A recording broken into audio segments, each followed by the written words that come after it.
पिठोरी अमावस्या, श्रावणी अमावस्या. अमावस्येच्या दिवशी ज्या घरात सुख समृद्धी यावी यासाठी छोटा ज्योतिषशास्त्रीय उपाय करून बघा.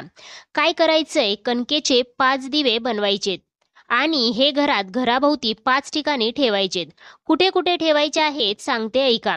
कणकेचे हे दिवे संध्याकाळच्या वेळेला बनवायचे आणि संध्याकाळच्या वेळेलाच प्रज्वलित करायचेत.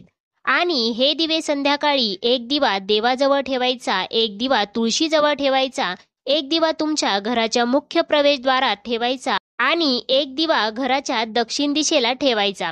आणि उरलेला 5वा दिवा हा तुमच्या घराची जी ईशान्य दिशा असेल त्या ईशान्य दिशेला ठेवायचा.